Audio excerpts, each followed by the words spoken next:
Hey everybody, this is Rydo and we are back with another live stream of Hearthstone. Today is Monday, February 5th. The Super Bowl has happened. The Dow has dropped over 1,000 points. And I've got 3 more Hearthstone quests to happen. And there's a ton of also video game news to talk about too. The funny thing here about the Dow in particular is I specifically was only talking maybe a week ago, if not less time, about how I felt like the stock market was overinflated and that you should go into bonds, and we have this big sell-off partially because the stock market is overinflated and people are thinking about going into bonds. So I guess I'm not super original, but I guess I am right. So I can't trade out any of this. So this is just going to be 5 games of the Mage. Which Mage and Spell is...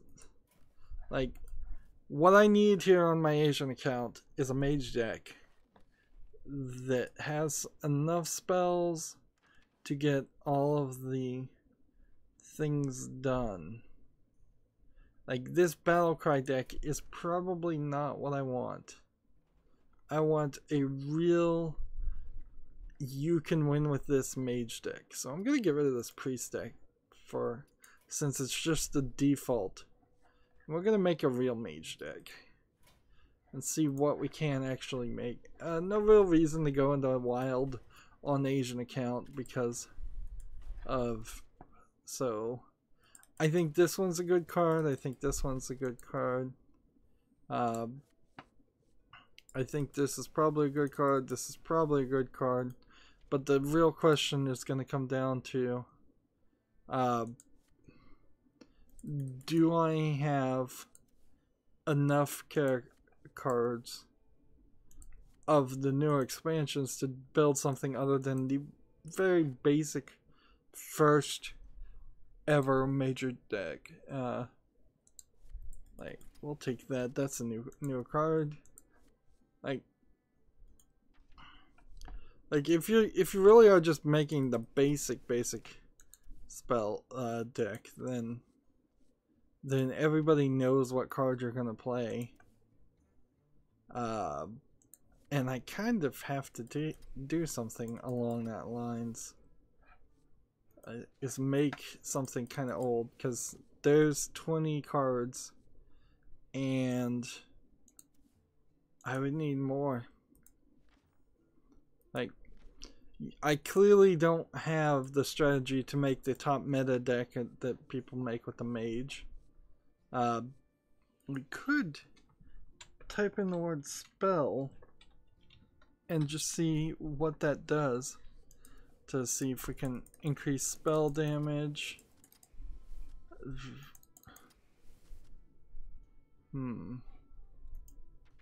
But I was also trying to see if maybe there's some kind of card that would react to spells you've cast. Spell damage +2. See, this isn't right. This isn't right at all. Let's see. Prince.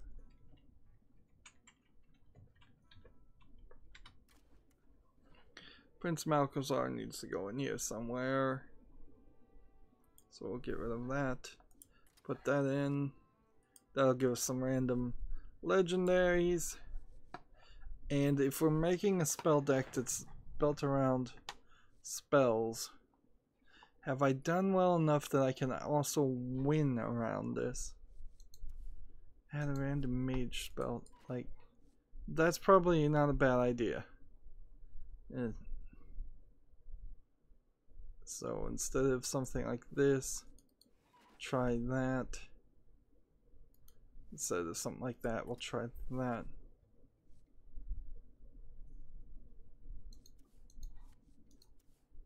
A lot of these spells are not worth playing.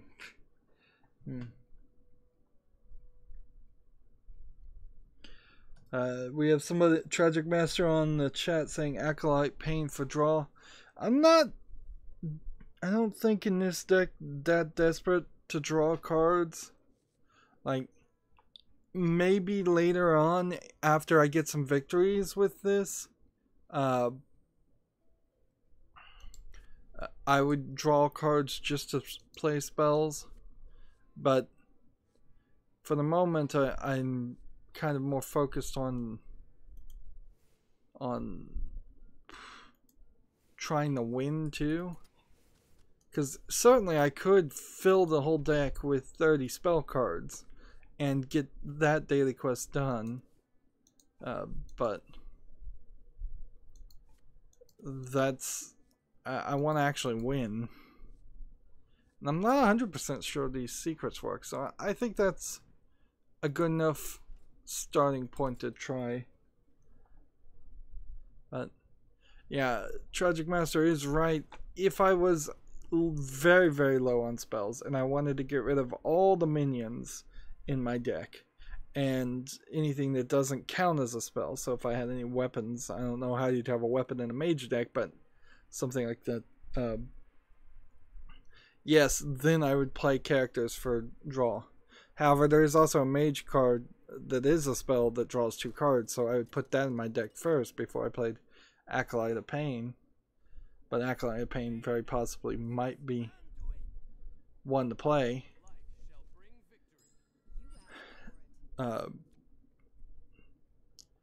But still, like I was afraid of, this is a very basic, this is a very new account style of mage, and if the matchmaking system decides at rank 22 to put me mage versus mage, I'm almost certainly going to lose, because they're going to be playing that top meta mage deck where they can duplicate the Sorcerer's Apprentice so many times that all spells are completely free, and in one turn take me from a full 30 health plus any amount. I mean, you literally can have an infinite amount of health and you still would lose based on this meta deck. Let's see. So does this count as a spell? The coin counts as a spell. Does the secret count as a spell? Yes. So secrets could have been played. I was not sure about that. Let's see. Let's switch over to our news, and small bit of news. The Libretto RetroArch people have announced that one of their Game Boy emulators now allows you to play games like Pokemon via a internet portal. So you could, in the old days when you were playing the original Pokemon and you plugged in 2 computers via Game Link, now you can have two say Raspberry Pis or computers of any kind, really. You can have them connect to each other through the internet and play against each other. This is really nice because, because if you've got distant relatives or friends and you're into retro gaming, say the original Pokemon, and you want to trade Pokemon or fight Pokemon, that's something that you wouldn't have even been able to do in the original release of the game. However, I still think to do the net play in RetroArch, you have to have a dedicated IP address, or you have to set up dynamic DNS, I believe is the name. There you go. Victory. That was a nice and easy victory. So there is some networking that you have to do.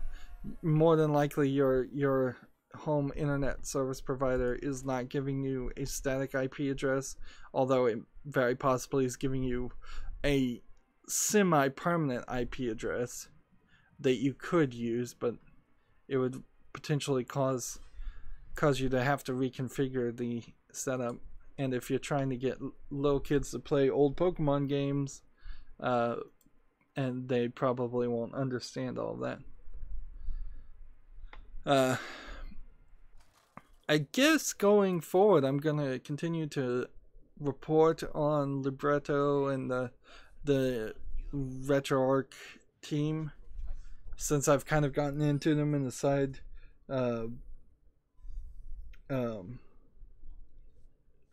Since I kind of got into that, and I guess that's just maybe a good thing too, because that means I'm reporting on something that doesn't get reported on much. There'll be another story. Tragic Master says exclusive rune, also tempo card. Like, I don't think I played exclusive rune, but whatever. Blood Bowl developer Cyanide's next game is going to be based on the Warhammer 40k board game Space Hulk. I'm not sure if I already reported on this or not, but PC Gamer's talking about it again.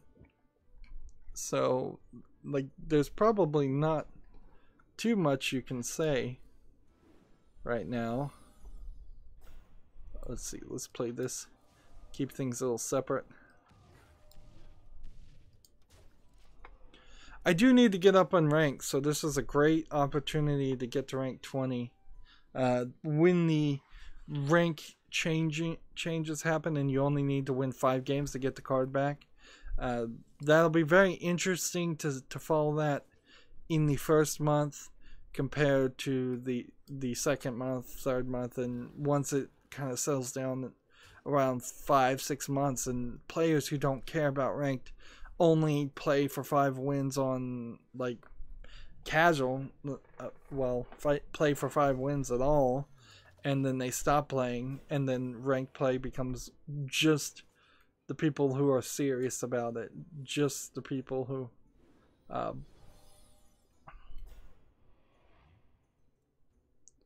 well, if I do this guy dies. I don't see any reason why I'd want to do that. I'll just play this instead.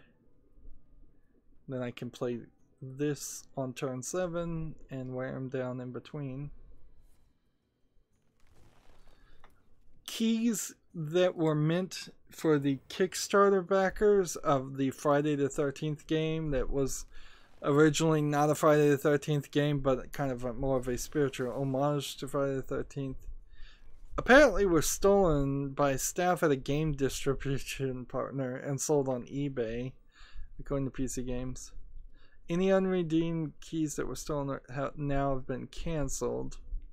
Friday the 13th publisher Gun Media. Frankly, I would say the Gun Media didn't fully, like, they made a fully 3D game, so they knew what they were doing in programming, but I don't think they fully knew what they were doing as far as making a IP from beginning to end, and selling it and distributing it and publishing it and advertising it.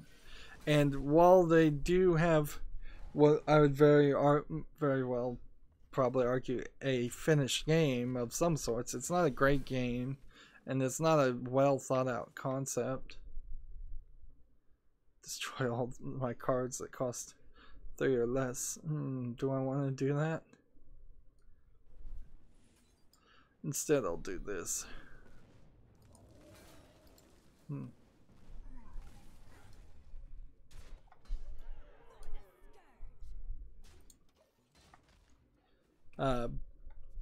So that the fact that this really is the worst for the distribution partner, and they're not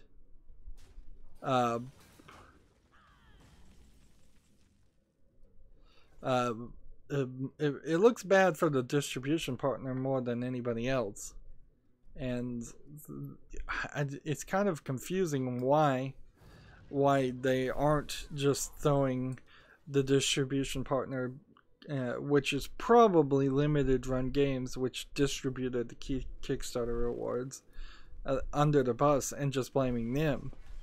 I don't see any reason why Gun Media would want to take any blame for this at all.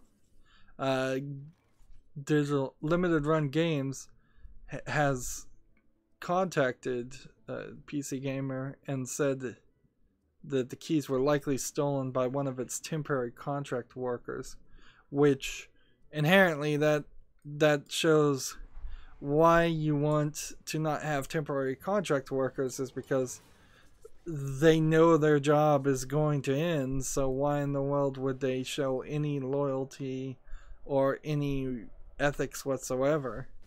Like, they're gonna get paid for their short time, and then they're gonna try and get paid for a little bit more doing something illegal. And how in the world do you have temporary contract workers that even have access to the keys? That's the crazy thing, is I would not work with Limited Run Games to distribute Kickstarter rewards. This is partially a bigger argument about how Kickstarter is designed, and Kickstarter often promises a lot of physical goods and digital keys in their video games that are kickstarted, and I don't think you should do any of that. Physical keys maybe, but any digital goods, anytime I've seen any story even begin to approach any kind of printed disc version or art books or anything, they've always been incredibly late to deliver on those things. The culprit is not known is the next sentence, but the company no longer uses temporary contract workers. Well, they shouldn't have in the first place. Honestly, in the United States, temporary contract work is just a scam for the most part. It is trying to feed on the most desperate people who desperately need work, and they need to be hired that day. And because people know that they're desperate, they will put them in the worst possible working conditions, worst possible situations, use them up, and then throw them away. And it's on the back end kind of a scam to try and kick people off of unemployment, because unemployment insurance has some weird rules where if somebody's on unemployment and then they're offered a job that's I believe within 80% of their previous pay, even if it's not a permanent job, and you turn it down, then you can kick somebody off unemployment. So companies know, and temporary companies now in particular, they can just look at the publicly available list of people on unemployment, offer them terrible jobs, and then fire them a day later, and potentially make them go through at least the hassle of trying to reapply for unemployment that they were already on in the first place. Unemployment is an insurance that's paid by all companies, so one company very possibly will try to use that system to get somebody off unemployment for another company, just as a pay it forward move. Inherently, if we just did the right thing, and I would argue the moral thing of giving everybody universal basic income, you would see temporary contract work disappear almost instantly, because nobody's going to work a job that puts nothing on their resume, because they almost never last more than 6 months if you get that much. Usually it's 90 days. And it's not going to really teach you any new skills or do any kind of training, because they're not going to spend any money on teaching skills or training. Uh, and it would force employers to be less flippant, which they are incredibly flippant about getting rid of employees. And if I can expand this one story into more of a rant, the idea of like non-disclosure agreements for employees and the idea of copyright in general takes away what could be a very good advantage for an employee. If an employee could leave a job knowing the secret way in which Coca-Cola was made and go take it and make his own company, or tell it to a competitor who hired them, because there's just no such thing as like copyrights or corporate secrets or things like that. Well, that employee then has a lot of advantage as far as negotiating negotiating a raise, and as far as how that business would have to treat their employees. Because if you taught this employee that you had to teach this employee how to make Coca-Cola, then you've got to treat them a little bit better, and you can't just fire them one day because they're going to take that secret with them, and you don't want that secret out there. If it became anywhere close to a balanced scenario, instead of corporations having all the power over an employee, and you can have non-disclosure agreements. Like, there was a YouTube video talking about how non-disclosure agreements and settlement agreements for people who have been sexually harassed have caused a perception, and I tend to believe that this is true, that there has been a lot of sexual harassment in lots and lots of jobs, and you're at the beginning on day one signing up for arbitrations and non-disclosure agreements, or at the end when you're claiming sexual harassment, they just offer you a settlement and make you sign a non-disclosure agreement. Then like it's real easy to sweep things under the rug that way. But yeah, I'm getting into more of a rant now, and that really like but there is a point here. Like, don't hire companies that hire temporary workers. If I was running a business and I would want to know how the distribution company worked, how the employees worked, who was going to see the keys, like, because the idea of stolen Steam keys is not a new one. It happens all the time.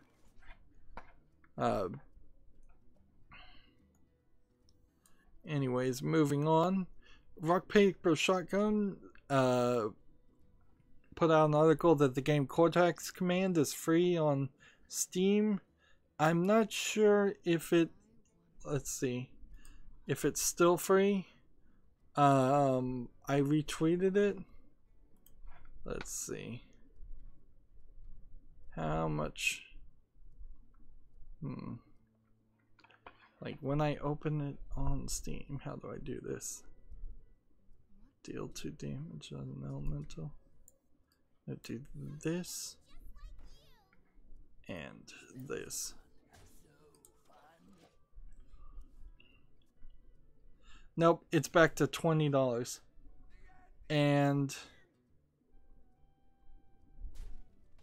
I don't think I'd pay $20 for it, but it was free at the moment. So if make sure you follow me on Twitter, because I sometimes retweet sales and things that are free, and I would assume everybody wants something free. Let's see, can I do this? 2 here, 5, 6. Nope, I'm gonna lose. So let's just play this and do this and then do this and then the turn. Let's see. Eurogamer has an article called "In Praise of Video Game Castles." It's one of those silly articles that's not really going to have any real information or news about it, but it's just kind of a retrospect on a game design element.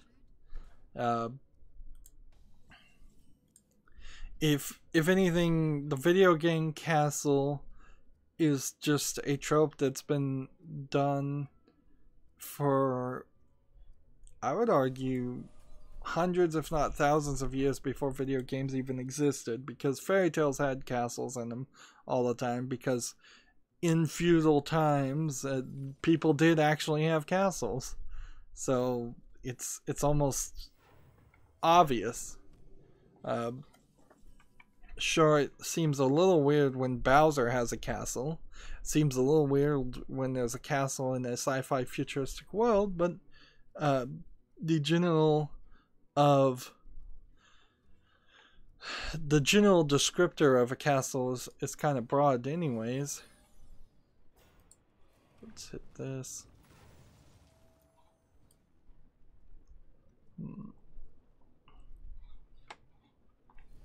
So YouTube was trying to do this hashtag ad blitz thing for the Super Bowl, and at least, like, I oddly didn't watch the Super Bowl. I decided to take yesterday off and go to a Super Bowl party, and I offered to do Lego with the other people there, and moderately worked, but everybody there was kind of new to doing Lego as a group, and doing Lego as a group is kind of a little bit different than doing it as an individual, because you really need to have one person or one group of people with the instruction, one person building the instruction and one person finding pieces or something like that.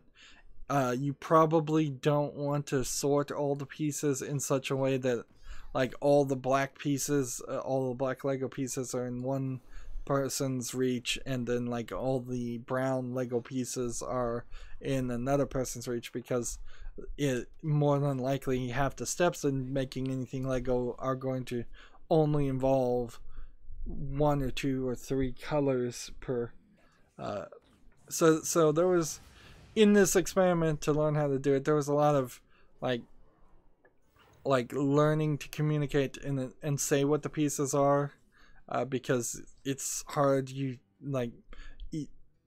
Trying to get people to describe a 1x1 stud versus a 1x2 stud versus a 1x2 flat piece versus a 1x2 tall piece, which the tall pieces are generally the original sizes of Legos when you're building Lego things, and you're using more often than not flat half height pieces with studs on top. So in a weird way, the original Lego pieces have become less used, except for making walls, which certainly in what I was building there was a lot of walls, and there almost always is. And so the plan was, I said, hey, let's do that, and they said okay. And then they were watching Downton Abbey, and they decided to keep on watching Downton Abbey in the marathon. I don't know if it was on the DVR they had, or if they were if they were just watching it live. And they decided to not really ever flip it over to the football game, which was fine with me because I don't like football games anyways. So I was like, oh, I would prefer to ignore Downton Abbey, which is a quieter, less ruckus sound, than I would prefer to ignore the Super Bowl. But at one point near the end, they did flip it over, and one of the ads had a skip ad button on it, which I assume is what they were trying to do. Otherwise, I really don't know anything about the ads in the Super Bowl, and I think that's a good thing. Like, in the end, ads are garbage. You don't need to see ads. Either you need something like food, water, clothing, and when you need something, you can go looking for it, or you don't need it. So I find advertisements bad for society. Maybe good for the economy, but economy almost directly in that statement equals rich people who own corporations.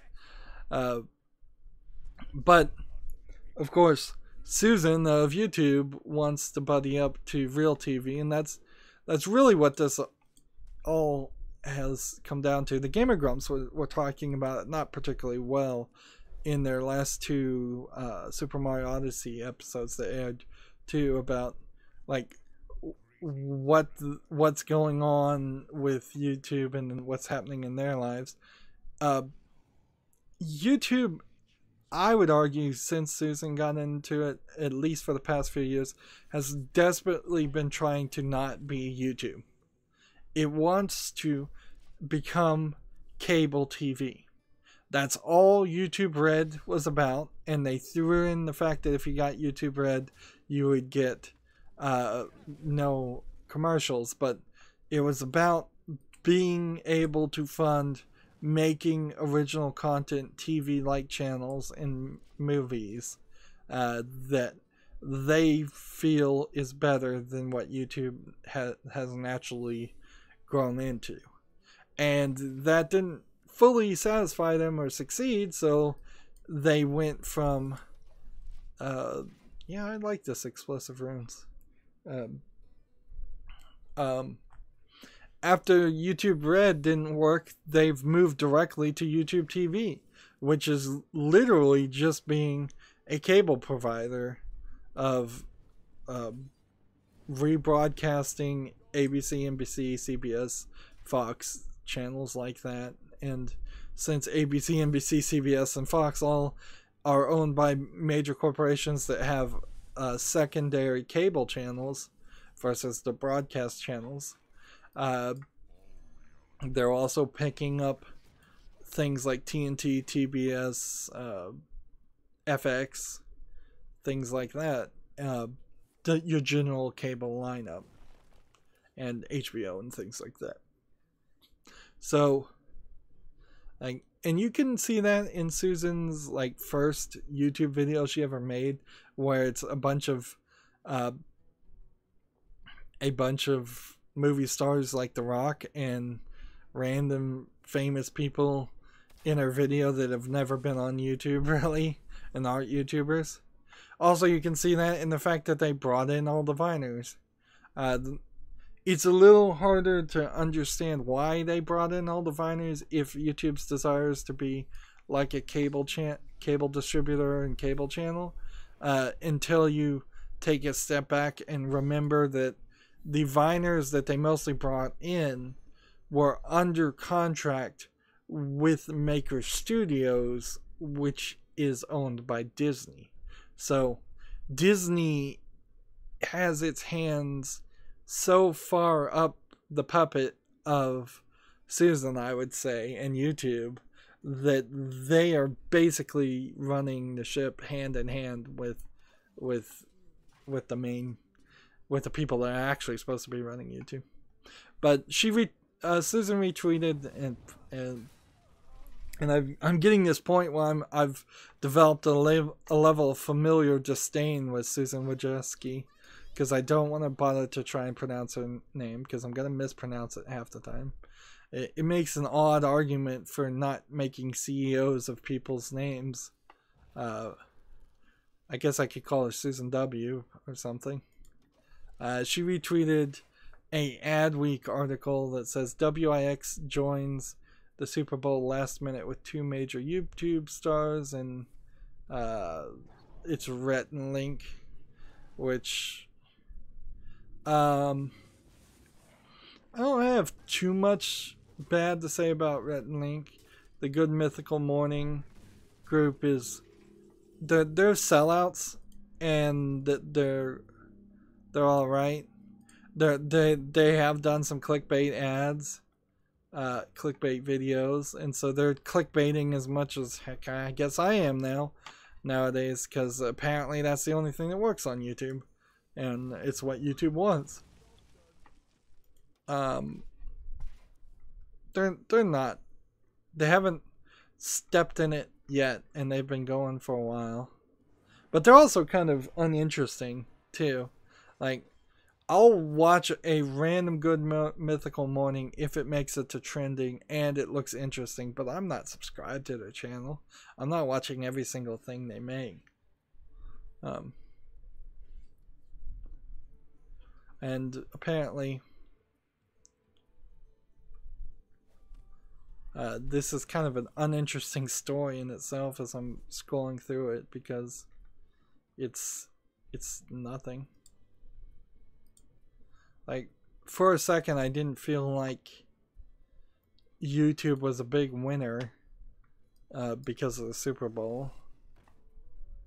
Maybe there's some weird back channel way it is, but it certainly doesn't feel like that to me.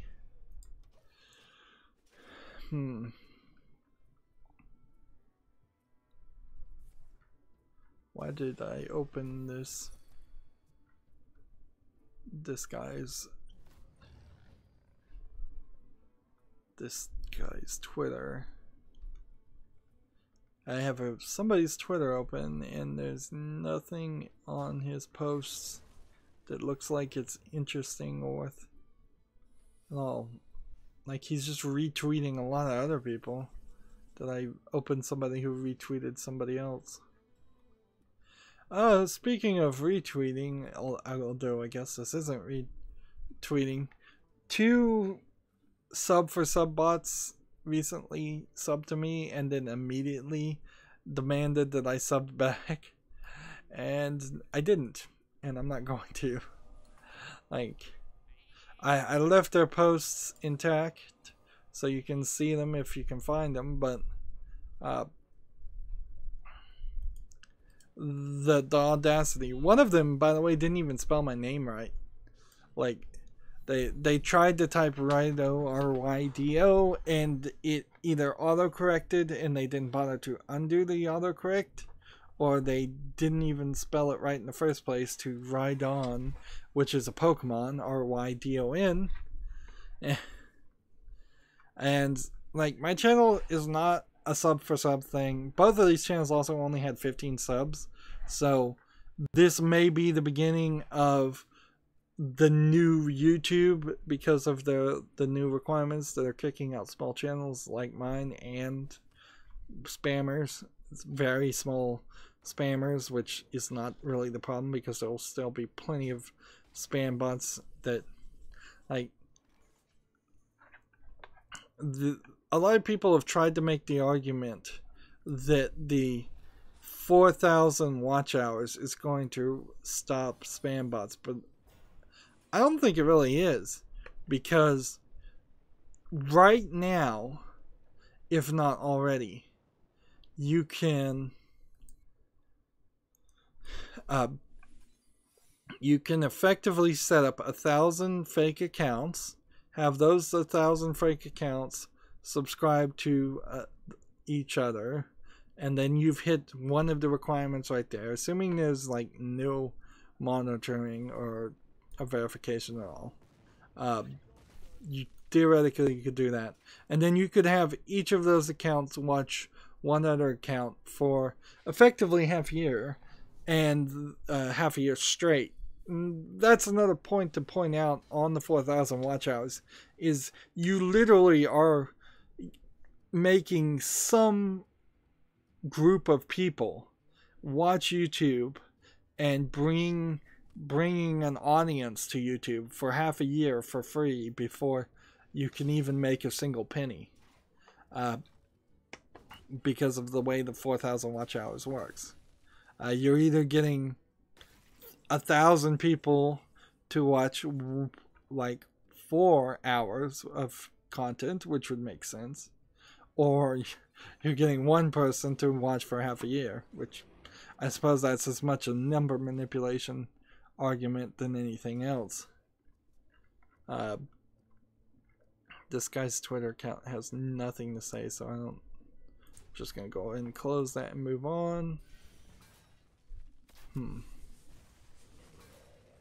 Hideo Kojima is going to be at Wonderfest. Wonderfest, I believe, is a Chinese game festival, but it might be a Japanese game festival. Like, I wouldn't be surprised if it was Japanese. I guess I should just look that up and see. This whole website's in Japanese, so I don't know how much of this I can translate. Wonderfest, for the most part, looks like it's a Figma convention too.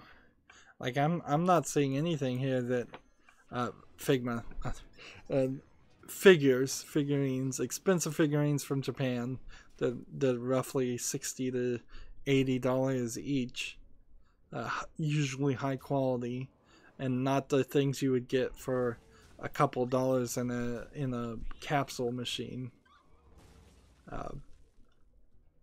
Although those two are called Figma, that nobody really. Let's see, I guess I just need to type in Wonderfest and find out.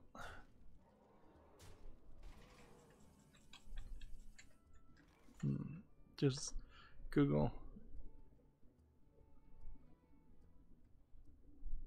Let's see. Yeah, and there's too many things called Wonderfest.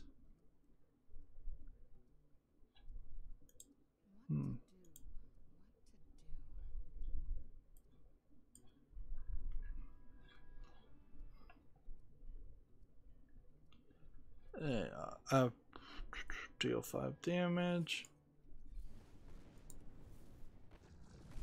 I'm not gonna win this, but I'm playing spells, so. Let's see, how can I do this? I guess I need to type in Japan is the next thing, so it is a Japanese thing. That makes a little bit more sense. And no, it's Wonder Festival.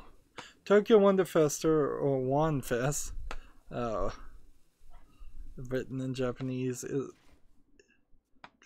The main focus is to display and sell garage kits, which are sculptures used to replicate anime game characters, but popular mecha sci-fi characters and creatures such as Kuritas. What's a Kurita? Let's see, that'll be interesting too. Kuritas are rideable user-operated mechas. Oh, okay. So yeah, those are the ones that don't really get as much coverage in the West, perhaps. So, like, I'm not sure this is really video game news. Like, yeah, Hideo Kojima is gonna be somewhere because he's Japanese and he likes figures as much as any anime fan in Japan probably does. Heck, I have, let's see, how many do I have? 8, I think, 9, yeah, 10. Yeah, I have about 10 figures myself that I got very cheaply, not at the $60 or $70 range, but because they were being sold at a local bookstore where I was living at the time in the middle of the United States, and they had no idea what they were worth or what they were, so they were just selling them like action figures at what they suspected was a high price of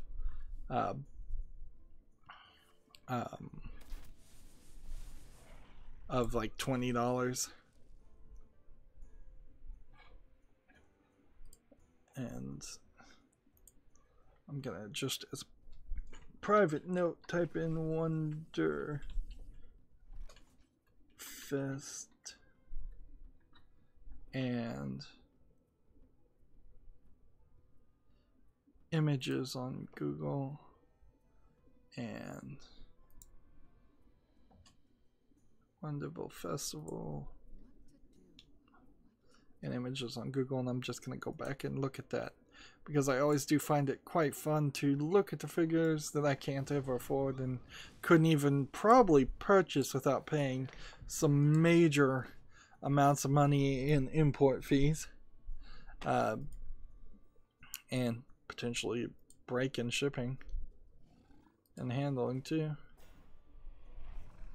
Let's close that one. Now I have to get back to where I was. Well, apparently you could have gotten 10 Dirt Rally for $10.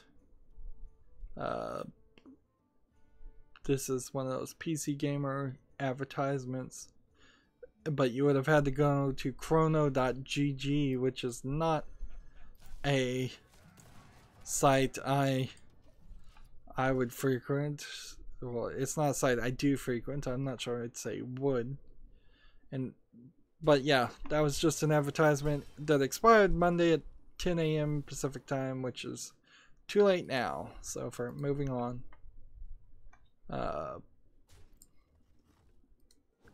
A game called Squad Alpha version 10 is coming out. Version 10 for a game called Squad Alpha is coming out today. Overhauls the flavor movement and weapon handling. This is a PC Gamer advertisement, almost certainly too. I've never heard of Squad Alpha. And unless the versions are closer to the equivalent of sequels, like this really just feels like they're advertising that they've done some slight changes. Like if Overwatch told me that Overwatch version 10 was coming out, then that really doesn't mean too much to me because I still wouldn't want to play Overwatch. Let's see, let's look at the game's Steam page. Let's try to give it a fair shot. It was released December 15, 2015, which that is a high amount. Suppose I could have killed this guy and then gone one more turn. It's rated very positive, 84% across the board, both in the current versions and the overall versions. So for the people that like militaristic first-person shooter, it's still early access though. Like, this makes no sense. Forget it. Nope. Do not play a game. Squad is a 50 versus 50 multiplayer game, first-person shooter. Like, the concept there is interesting, certainly. But do not play a game that's been in early access since the end of 2015, and we're at the beginning of 2018. 2 years? That's not realistic.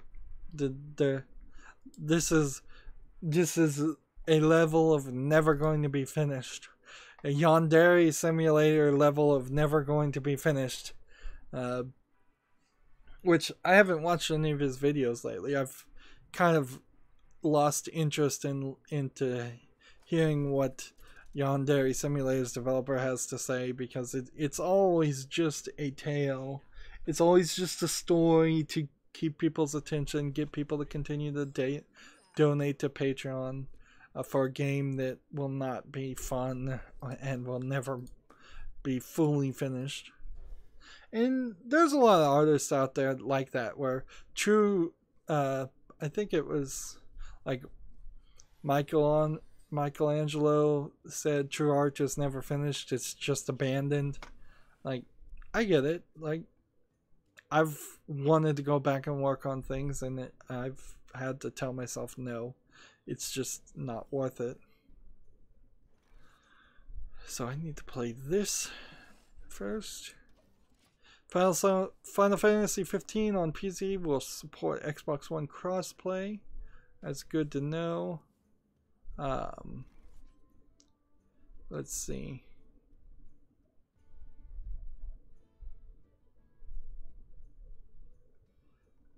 However, that is only the Windows edition has Xbox One's crossplay. If you are getting the Steam version, you're still not getting that crossplay, and that is because Microsoft and Valve just can't get their stuff together and don't want it to work.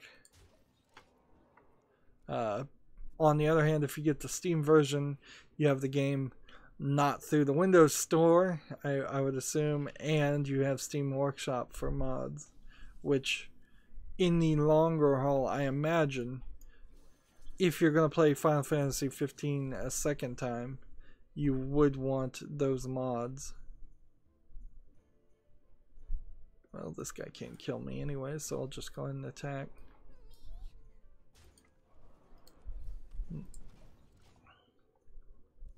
The game is out on PC March 6th.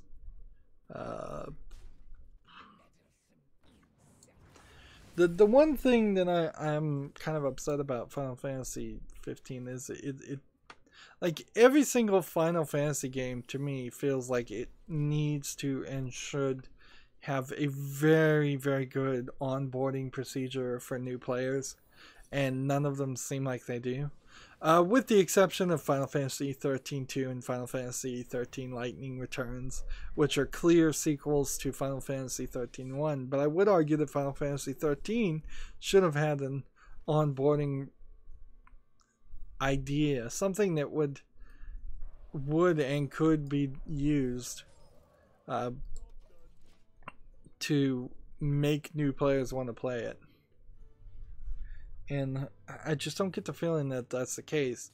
I think as soon as you see Final Fantasy 13, you know the game is going to be incredibly long. You know it's going to be a fantasy game with giant swords. You know you're going to have some kind of group-based RPG fighting that's going to take forever. In the back of my mind, every thought is, this is going to take too long. I can't commit this much time to it. And what I don't see in 15 when I saw the trailer is characters that I can particularly relate to or that I particularly like, or a story that seems like it's particularly that interesting. Like, you're shown a group of 4 anime guys in a car, and maybe that would appeal to somebody else, and it just doesn't appeal to me. And you're shown the sexy mechanic lady in the trailers, and as far as I understand what the story of Final Fantasy 15 is, having never played it, it's mostly just a road trip before one of the guys gets married. So like, I wouldn't want to watch that story in the theaters, and I wouldn't want to play that story in a game. I know that there's probably some more political intrigue and maybe some shenanigans going on there, but they were more interested in talking about fishing DLC, and like the whole thing just seems like a mess of a story. Moving on, though, Square Enix CEO commits to single player, says games as a service doesn't mean loot boxes. Says developers model to keep adding more content to its game over time. I want to take a moment to applaud the creators of Dying Light, a game I haven't played, but it's been out for 3 years. Techland, I believe, is the creators of Dying Light. They originally made the first Dead Island game, but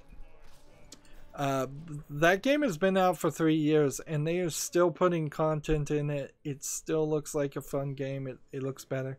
Whenever I get down to the point where I play Dying Light, I'm gonna have a really good experience. Maybe too long of an experience if they continue to add things for a couple more years before I play. There we go. So now I need to make a strategy deck that can either work with the Shaman or the Mage. And I think if we make a Shaman Murloc deck, or if we even have a Shaman Murloc deck, we probably, yeah, here we go. We've already got it. We've already got what we need. Just play this, and it may not win much more than what I was playing before, but at the very least it will it'll be a faster experience. Like, I don't have any wild Murlocs or anything to deal with, so that deck is just right. The phrase games as a service is getting very confusing, but Square Enix saying that they're committed to single player games is BS. We know it's not true. When they forced multiplayer into Deus Ex Mankind Divided, when they force it into, isn't Square Enix involved in the Tomb Raider series? Square Enix is best known for its Final Fantasy series, but it also owns Eidos Montreal, developer of the recent Deus Ex games. Eidos recently announced that they would focus on online gaming, had fans seriously concerned. But if Square Enix's commitment to single player, there's nothing. If you believe what he says, there's nothing to worry about. So, in this PC Gamer article, which is PC Gamer is always trying to back up and support the industry, they're saying there's nothing to worry about. I would argue there's a lot to worry about. It's very possible there will not be another Deus Ex game for 10 years, except for maybe some online garbage. And I wouldn't be surprised if Final Fantasy series does get loot boxes or some other kind of element. So when a CEO speaks, that does not inherently mean listen to them and believe them. Anyways, that's a good point for us to break this up. I need to get these episodes into more manageable lengths if I'm going to start airing things on every day instead of just weekdays. That's it for this recording. As always, I ask you to like, share, subscribe, comment, and watch every second of my videos. All of that helps out. If you want a friend or follow me on any social media sites, there's a whole bunch of links down below. If you like what I'm doing and want to support me, gift me a Steam game. Thank you for watching. Have a good evening.